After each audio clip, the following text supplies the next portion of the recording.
শনিবার আগরতলা প্রেস ক্লাবে ত্রিপুরা জার্নালিস্ট ইউনিয়নে দ্বিবার্ষিক রাজ্য সম্মেলন অনুষ্ঠিত হয়। সম্মেলনের উদ্বোধন করেন রাজ্যসভার সাংসদ রাজীব ভট্টাচার্য। এই দিনে সম্মেলনে আলোচনা করতে গিয়ে সাংসদ রাজীব ভট্টাচার্য বলেন, রাজনৈতিক নেতা ও সাংবাদিকদের মধ্যে অনেক সময় নিবিড় সম্পর্ক গড়ে ওঠে, আবার কোনো সময় সম্পর্কে ফাটলও ধরে। একটা বিষয় সকলকে মানতে হবে, যারা সাংবাদিকতার সাথে জড়িত তারা সমাজ ব্যবস্থাকে অনেকটা নিয়ন্ত্রণ করতে পারে। সাংবাদিকদের চিন্তা ভাবনার বহিঃপ্রকাশ তারা তাদের কলমের মাধ্যমে সমাজের কাছে পৌঁছে দেয়। মন্ত্রী টিঙ্কু রায় বক্তব্য রেখে বলেন, বর্তমান সরকারের সময়ে সংবাদ মাধ্যমকে আগের তুলনায় অনেক বেশি বিজ্ঞাপন প্রদান করা হয়।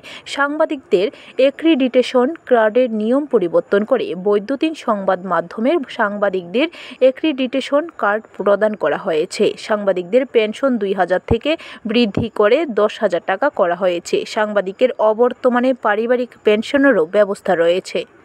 আমাদের এই যে সমাজ ব্যবস্থা, এই সমাজ ব্যবস্থার চতুর্থ গণতন্ত্রের চতুর্থ স্তম্ভ হিসাবে আমরা জানি, কিন্তু এই সমাজ ব্যবস্থাটাকে অনেকটাই কন্ট্রোল এবং নিয়ন্ত্রণ করতে পারে।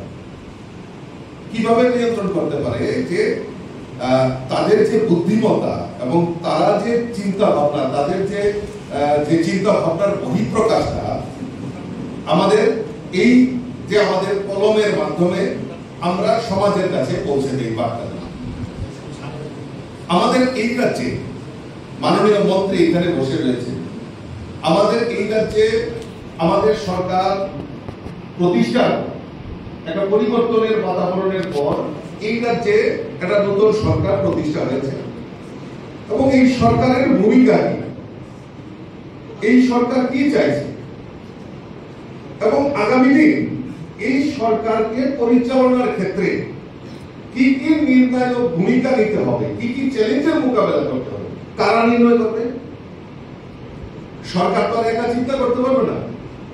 সরকার তার এই সমাজ ব্যবস্থা তার মধ্যে থেকে এই সরকারকে নির্ণয় নিতে হবে এবং এই যে সরকার এবং এই যে জনগণের মধ্যস্থতাকারীরা, আপনারা যারা হলে বসে রয়েছেন, আপনারা যারা এই সমাজকে নিয়ে চিন্তা ভাবনা করেন, এই রাজ্যকে নিয়ে চিন্তা ভাবনা করেন, আপনাদের বহিঃপ্রকাশের মাধ্যমে সরকার এবং জনগণের যে সমন্বয় এবং এই যে সেতু বন্ধনের কাজ আপনারা করছেন, তার জন্য আমি আপনাদেরকে। এই দিনে সম্মেলনে রাজ্যের বিভিন্ন জেলা থেকে ত্রিপুরা জার্নালিস্ট ইউনিয়নের সদস্যরা প্রতিনিধি হিসাবে উপস্থিত ছিলেন। ব্যুরো রিপোর্ট, খবর ত্রিপুরা।